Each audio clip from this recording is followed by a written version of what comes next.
നമസ്കാരം, എല്ലാവർക്കും പീപ്പിൾ കരിയേഴ്സിന്റെ ഈ പുതിയ എപ്പിസോഡിലേക്ക് സ്വാഗതം. ഞാൻ ഇന്നിവിടെ സംസാരിക്കാൻ പോകുന്ന വിഷയം എന്ന് പറയുന്നത് മാനേജ്മെന്റുമായിട്ട് റിലേറ്റഡ് ആയിട്ടുള്ള ഒരു കാര്യമാണ്. നിങ്ങൾ ആരെങ്കിലും മാനേജറായിട്ട് വർക്ക് ചെയ്യുന്നുണ്ടെങ്കിൽ നമുക്കറിയാം, മാനേജർ എന്ന് പറയുന്നത് ഒരു നല്ല ലീഡർ ആയിരിക്കണം എന്നാണ് പറയുന്നത്. അപ്പോൾ നിങ്ങളൊരു നല്ല ലീഡർ ആണോ എന്ന് നിങ്ങൾക്ക് നിങ്ങളെ തന്നെ സ്വയം വിലയിരുത്താനുള്ള ചില കാര്യങ്ങളാണ് ഞാൻ ഇന്ന് പറയുന്നത്.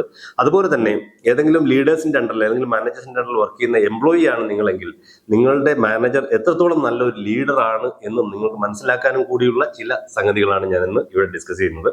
ഒരു നല്ല ലീഡറിന്റെ ആദ്യത്തെ ക്വാളിറ്റി എന്ന് പറയുന്നത് give credit to his team members എന്നുള്ളതാണ്. നമ്മൾ പലപ്പോഴും ശ്രദ്ധിക്കാറുണ്ട്, പല മാനേജർമാരും അവരുടെ ടീം അംഗങ്ങൾ ചെയ്യുന്ന കാര്യങ്ങൾ പോലും സ്വന്തം ക്രെഡിറ്റിലേക്ക് എടുത്തുകൊണ്ട് മറ്റുള്ളവരുടെ മുന്നിൽ പ്രദർശിപ്പിക്കുന്നത് വളരെ സാധാരണമാണ്. പക്ഷേ ഒരു നല്ല ലീഡർ എന്ന് പറയുന്നത് തന്റെ ടീം മെമ്പേഴ്സ് ചെയ്യുന്ന ഓരോ കാര്യങ്ങളുടെയും ക്രെഡിറ്റ് അവർക്ക് കൊടുക്കുകയും അവരെ കൂടുതൽ പ്രൊജക്റ്റ് ചെയ്യുകയും ചെയ്യുന്ന ഒരാളാണ് ഒരു നല്ല ലീഡർ എന്ന് പറയുന്നത്. രണ്ടാമത്തേതെന്ന് പറയുന്നത് വെൽക്കം യുവർ ഐഡിയാസ് എന്നുള്ളതാണ്. അതായത് നിങ്ങളുടെ പുതിയ പുതിയ ഐഡിയാസിനെ, ഇന്നോവേറ്റീവ് ആയിട്ടുള്ള കാര്യങ്ങളെ അതിനെ വെൽക്കം ചെയ്യുകയും അതിനെ അംഗീകരിക്കുകയും അതിനോടൊത്ത് പ്രവർത്തിക്കാൻ തയ്യാറാകുകയും ചെയ്യുക എന്നുള്ളതാണ് ഒരു ലീഡറുടെ രണ്ടാമത്തെ ഏറ്റവും വലിയ കഴിവ് എന്ന് പറയുന്നത്. മൂന്നാമത്തെ എന്ന് പറയുന്നത് എൻകറേജ് യുവർ ഗ്രോത്ത് എന്നുള്ളതാണ്. അതായത് നിങ്ങളുടെ ഓരോ ആസ്പെക്റ്റിലുമുള്ള ഗ്രോത്ത്, പേഴ്സണൽ ഗ്രോത്ത് ആകാം അല്ലെങ്കിൽ പ്രൊഫഷണൽ ഗ്രോത്ത് ആകാം, ആ ഗ്രോത്തിനെ എൻകറേജ് ചെയ്യുക അല്ലെങ്കിൽ ആ ഗ്രോത്തിന് വേണ്ടിയിട്ട് കോൺട്രിബ്യൂട്ട് ചെയ്യുക, നിങ്ങളെ ഗ്രോ ചെയ്യാൻ സഹായിക്കുക എന്നുള്ളത് ഒരു നല്ല ലീഡറിന്റെ ഏറ്റവും പ്രധാനപ്പെട്ട ഒരു കടമയാണ്. ഇനി അടുത്ത നാലാമത്തെ കാര്യം എന്ന് പറയുന്നത് he cares about your wellbeing, not work alone എന്നുള്ളതാണ്. അതായത്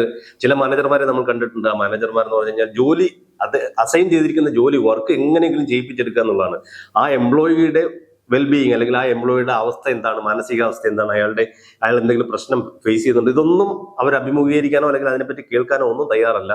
അവരെ സംബന്ധിച്ചിടത്തോളം ജോലിയാണ് പ്രധാനം. പക്ഷേ ഒരു നല്ല ലീഡർ എന്ന് പറയുന്നത് അയാളുടെ ഇറസ്പെക്റ്റീവ് ഓഫ് വർക്ക്, ജോലിയെക്കാളും ഉപരി അയാളുടെ വെൽബീയിങ്ങിൽ കൂടി വളരെയധികം, അതായത് തൻ്റെ കൂടെ വർക്ക് ചെയ്യുന്ന തൻ്റെ കൊളീഗായിട്ടുള്ള എംപ്ലോയിയുടെ വെൽബീയിങ്ങിൽ കൂടി വളരെയധികം ശ്രദ്ധ പതിപ്പിക്കുന്നു എന്നുള്ളതാണ് അടുത്ത ഒരു പ്രധാനപ്പെട്ട കാര്യം എന്ന് പറയുന്നത്. ഇനി അടുത്ത അഞ്ചാമത്തെ കാര്യം എന്ന് പറയുന്നത്, അതായത് ഒരു നല്ല ലീഡർക്ക് വേണ്ടുന്ന ഏറ്റവും പ്രധാനപ്പെട്ട ഒരു ഗുണമാണ് വാല്യൂ യുവർ പേഴ്സണൽ ടൈം എന്നുള്ളത്. പല മാനേജേഴ്സും തങ്ങളുടെ കൂടെ വർക്ക് ചെയ്യുന്ന തങ്ങളുടെ കൊളീഗ്സിന്റെ പേഴ്സണൽ ടൈമിന് വാല്യൂ കൊടുക്കുന്ന ആളുകളാണ്. പക്ഷെ ചിലരാകട്ടെ ഏത് സമയത്തും അവരെ ഫോണിലോ അല്ലെങ്കിൽ മെയിൽ അയക്കാനോ അല്ലെങ്കിൽ ഫോർമാറ്റിന് വേണ്ടിയൊക്കെ വിളിക്കുന്നത് വളരെ സാധാരണയാണ്. പക്ഷേ ഒരു നല്ല ലീഡറെ സംബന്ധിച്ചിടത്തോളം അവരുടെ പേഴ്സണൽ സ്പേസിലേക്ക് അല്ലെങ്കിൽ പേഴ്സണൽ ടൈമിനെ വാല്യൂ ചെയ്തുകൊണ്ട് ആ സമയത്ത് അവരെ ഡിസ്റ്റർബ് ചെയ്യാതിരിക്കുക എന്ന് പറയുന്നത് ഒരു നല്ല ലീഡറിന്റെ ലക്ഷണമാണ്. ഇനി അടുത്ത ആറാമത്തെ കാര്യം എന്ന് പറയുന്നത് a good leader lead by example എന്നുള്ളതാണ്. അതായത് അയാളുടെ ലൈഫ് അല്ലെങ്കിൽ അയാളുടെ ഡേ ടു ഡേ ചെയ്യുന്ന ആക്ടിവിറ്റീസ് തന്നെ വാക്ക് ദ ടോക്ക് എന്ന് പറയും. അതായത് സംസാരിക്കുന്നത്, തന്റെ ജീവിതം തന്നെ താൻ ഓരോ ദിവസം ചെയ്യുന്ന ആക്ടിവിറ്റികൾ തന്നെ